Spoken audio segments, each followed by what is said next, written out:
Hi everyone. I know this is maybe a day or two late. I should have posted this on Monday like I'm supposed to for every single one of my podcast episodes, but I do have a pretty good excuse. Life has been really busy, hectic, crazy in many areas, and I'm back in New York City. That's one of them, and it's just been busy, and so this episode was pushed back and I'm finally recording it, and you're probably going to hear this in like an hour or two because I'm uploading it as soon as I'm finished talking. And so hopefully I'm as coherent as possible because I really do not want to edit this episode. But before we get into all the things that I learned from 15 hinge dates, 1 year of 15 hinge dates, yeah, I learned a lot of things from it.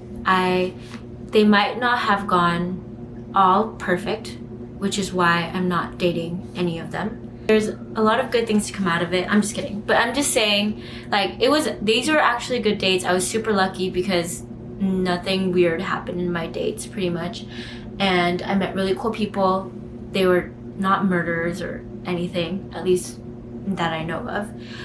And I ended up coming out smarter than I came in because I learned more about myself. I learned more about dating. I learned more about what I was looking for, what I didn't like, and just how men carry themselves. And so just an FYI, I'm not going on dates with these amazingly beautiful, perfect men because those are out of my range. I'm being just honest here, not even like modest or humble. I'm being literally serious, and I know where I stand.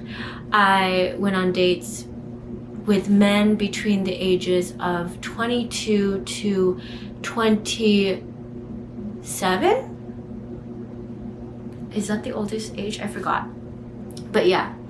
And these are just, some of them were second dates. I'm only considering first and second dates in this count of 15, by the way. So that's a little bit of context. This is my sample size. Anyways, before I get into it, high, low, buffalo as usual. So starting with the high, I just wanted to say that there's no place like your favorite place in the world. And my favorite place is always my bed.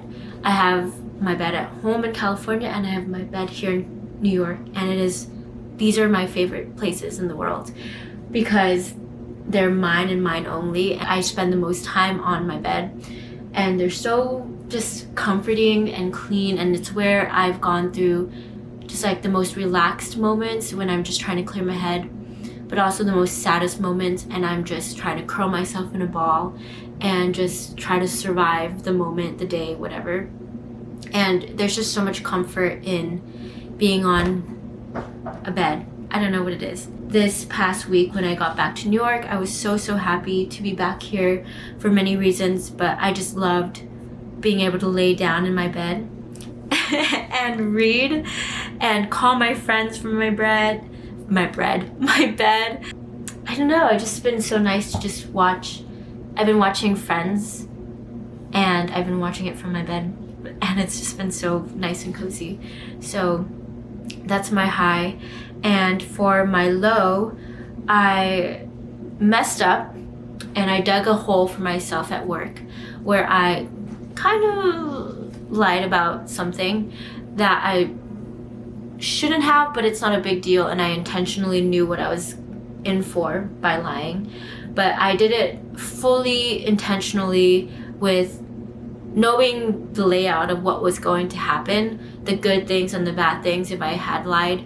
And it's just a low because it just sucks having to go through what I had to go through because I lied. But in the end, I know that it's going to be more of a better thing, if that makes sense. So basically, I said that I had way more experience with a certain tool than I actually do.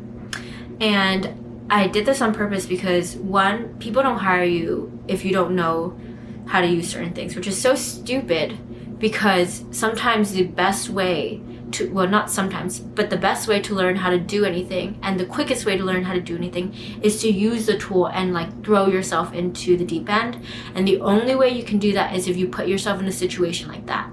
And so I forced myself into this type of situation by making it happen. The second thing is, this is the only way that I can learn this tool. And I knew that I could figure it out if I was under pressure. And so I was like, yeah, I'm gonna lie and this is gonna help me in the end, even though it's gonna be really painful for the next 2 months, I know.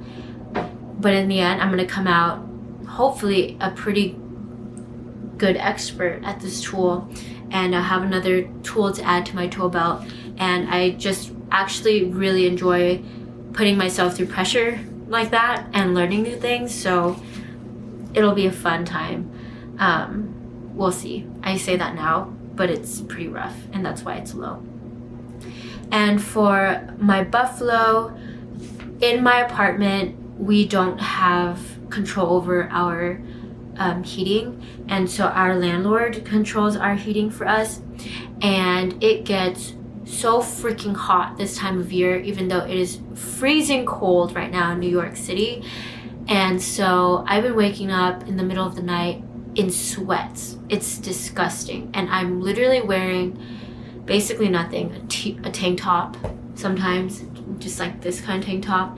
And I'm underneath like the thinnest sheet, and I still wake up sweating and like I feel like I have a fever, but I don't have a fever because I don't feel hot inside. I feel hot externally. And so it's really disgusting, but that is my low.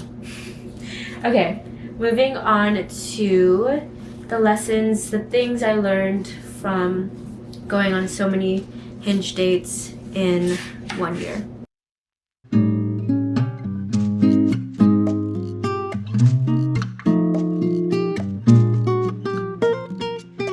Okay, so this is a mixture of things I learned about other people, but also it includes things that you should do before certain dates and things like that. So the first thing is, before you go on your dates, you should definitely tell your friends where you're going, what you're doing, and you should give them a safe word. And you should also keep your ringer on if possible.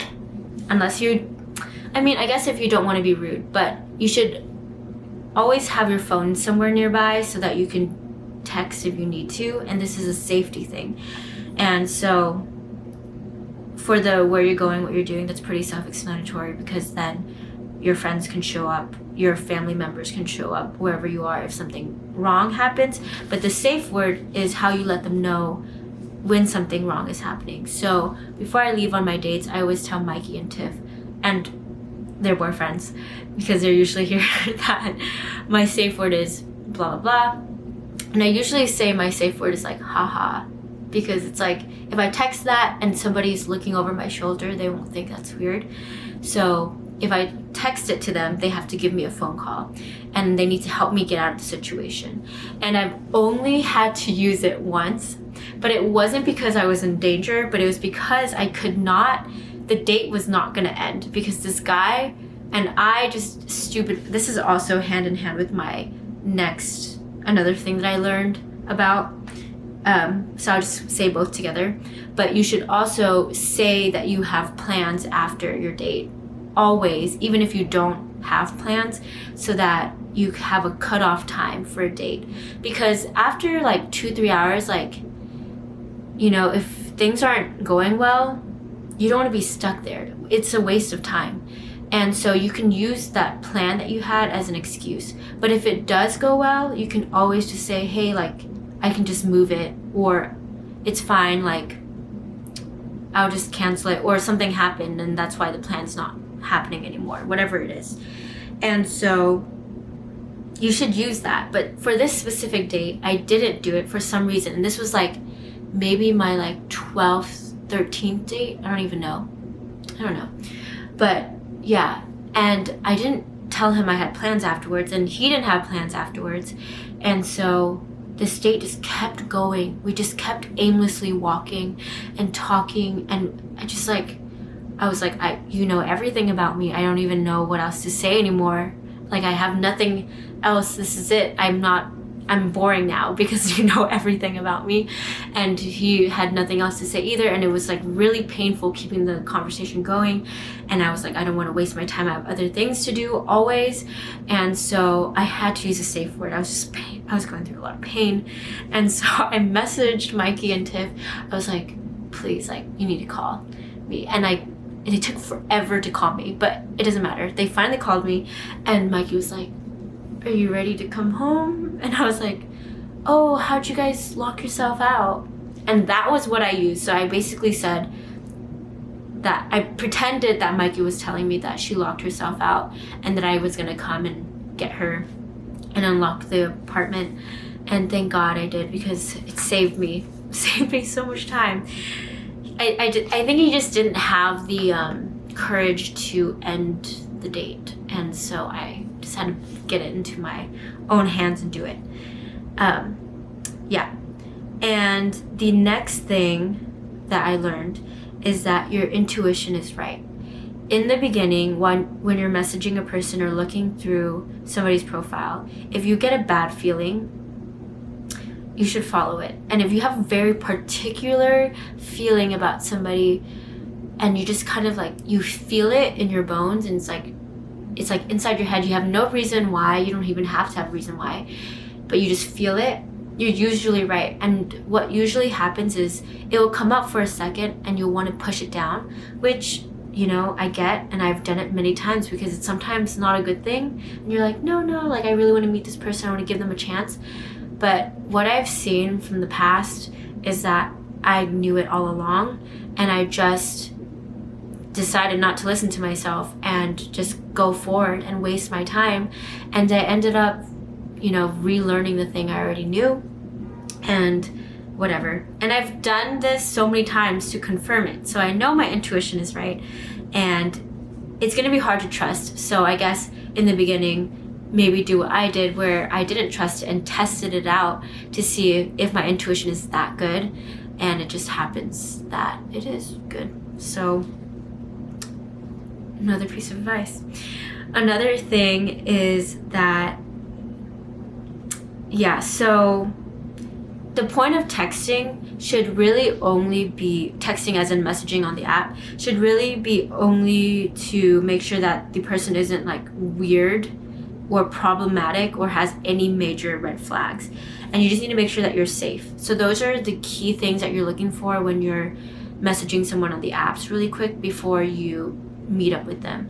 You really want to minimize the time in between messaging them and meeting up with them, unless you're just trying to, like, you know, fuck around and just message people because you're bored and you're lonely or whatever, and you just want to text people. I get that too. But if that's not your intention and you're really just trying to meet people, then you should get that small talk going just to make sure you get those key boxes checked off. And then once you get those boxes checked off, then you should meet with them as soon as possible, because texting really doesn't do that much. What I realized is that there's a lot of catfishing that could happen even though you have only 6 photos and 3 prompts to go off of, and I'm only speaking on Hinge. I think it might be even worse on Tinder because you don't even have that much on your profile on Tinder. But you can't really learn that much about a person, and you cannot replicate chemistry through an app. So that is probably the biggest lesson, because all of these dates I kept going on, I was attracted to the person through their profile and through messaging them. But the moment I met them, within 5 minutes, I knew I was not interested in them.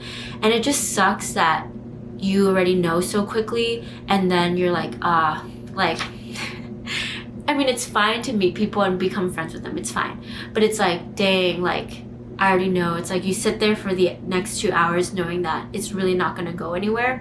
You know it deep down. And I know I've heard from a lot of people like, oh no, you should give them a chance, and like your first date isn't everything. But for me personally, and I'm going to just speak on behalf of myself, because this is something that I learned about myself from these dates, is that I know everything I need to know after a first date. I'll get all the bad feelings I need to get, the red flag feelings, the weird feelings, and the good feelings from the first date. And that's it. So yeah, I don't know why I'm getting so sniffly. Okay, the next thing, another piece of advice, is that you should date multiple people so you don't get attached, because the dating apps are ruthless. They're brutal people, and I speak for myself too. I'm not gonna say that I'm not in this like pool of people. I am very much part of it, but ghosting is a thing. I've ghosted plenty of people. It's not the nicest thing to do. I know, I'll admit it, and I do not like it when it happens to me. So, but I get it now. When people do it, it's like whatever. I've become numb to the feeling. And because it's so common, it's so easy to let people go, because you're not attached to these people, because they're just literally pictures on a screen. They don't even have to be real people. You don't really know until you meet them. And even when you meet them, you can get ghosted so easily. I've also done that before. So I'm gonna say that I'm not just speaking from getting it, from that happening to me, but also just doing it to other people. And that's how easy I know it could happen. And because it's such a brutal and ruthless thing, activity, phenomenon, whatever, I highly recommend dating multiple people so you don't get hurt, and so that you remember that there's always more fish in the sea, and it doesn't get too serious too fast, because you don't want to get attached when the other person really just has no investment in you, and rightfully so, because of the world we live in and the nature of you guys meeting. Okay, the next thing is a little bit similar to what I just brought up, but there isn't that many fish in the sea. People like to say, there's a big saying of like, there's plenty of fish in the sea, blah, blah, blah. But my God, this is not a sea. This is a pool that I'm talking about. Because at the end of the day, like, the apps do an okay job of kind of narrowing down the pool of people that you could meet. But even from there, talking to people, that amount of effort to continue the conversation or to even have a decent conversation, that already, brings people out of the pool. And I mean, it shrinks the pool even smaller. And then from there, the pool shrinks even more when you're actually trying to meet the person, whether or not you want to put in the effort and the other person wants to put in the effort to actually see you. That shrinks the pool even further. Then on top of that, the pool shrinks so freaking fast to the point where there's maybe 10% of the fish that were part of the sea, because you and the other person has specific standards, and for some reason you don't feel the chemistry, and because of that, there you go. Now what was once a sea, a big giant ocean, is now a kid's swimming pool. That is what I learned, and that is why, even though I've been going on the dating apps and on and off, I haven't actually been on that many dates, considering it's been a year. 15 was a good amount for me, because I paced myself and I didn't want to get burnt out, overwhelmed, and like hate dating and just all of that in general. Even with the 15, I'm still here. And so, I don't know. But that's all I gotta say. The next thing is to always consider that, well, not always consider, but just remember, this is my last point actually, because I realized that I had said the other things in a random order, but dating apps, and I've said this before, the work that is put into it is just as much work as meeting someone in person. But you have to remember, like, even though this is the part that's a little bit different, because I've said this a million times, where it's like it really sucks, and it does, and it's painful, and it's a lot of work, and sometimes, or not sometimes, most of the times, the work leads to nothing, and you just kind of have to deal with it, and then you get tired of it, you delete the apps, and then you go back on it again, mess around on it, hurt somebody else, you get hurt, you delete it again, whatever, or you get bored of it, or you've just realized how toxic and crazy and psycho it is to meet somebody through an app. Whatever it is that you go through, it's like a whole cycle thing. It's a lot of work.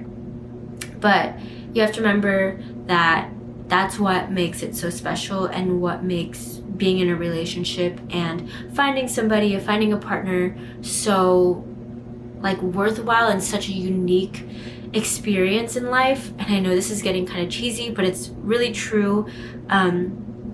If it weren't so hard, it wouldn't be so special and meaningful. We wouldn't be so in love and obsessed with other couples and watching all these rom-coms and romantic movies, or just the idea of being loved by somebody else. It's a lot of work and it's a lot of effort, and that sacrifice is part of it. If it weren't there, it wouldn't be what it is, and it wouldn't be as special, and it wouldn't matter anymore, and it wouldn't be the reason why people like continue living and going through life and working so hard to stay with people and being in these relationships and trying to keep certain people in their lives even though they're suffering and whatever. But yeah, not to get too deep about it, but that's something I had to realize, because there's a lot of moments where I was really let down and it got really hard, but that's how it is. It's like part of the process, and you just have to embrace the really, really good moments and the really fun, special moments and the flings and the really special dates and the really special moments in the dates. But you also have to really embrace and just be like, wow, it's like crazy that I can feel so strongly negatively about this person, this moment, whatever. And yeah, that's all I have to say. I have to take a shower now because I'm supposed to be watching a movie with Mikey in 2 minutes, and I have no idea how I'm gonna shower in the next 2 minutes. We're gonna watch After, guys. I don't know if you guys knew about the new movie that came out, but it's on Netflix, and it's the 5th After. It is based off a really, really well done Harry Styles fanfic on Wattpad. It is so freaking good. The movies aren't as good, but just to kind of feel full circle and to commit to the whole storyline and everything about it, we're going to watch the 4th and 5th one, and I'm excited, but I gotta go in order to get that done. So thank you guys for listening. Don't forget to like, comment, subscribe, hit the notification bell if you're on YouTube, rate the podcast if you're listening to this on Spotify or Apple, and don't forget to leave Spotify, Apple podcast suggestions in general in the comments or in the Spotify like poll area. And yeah, bye.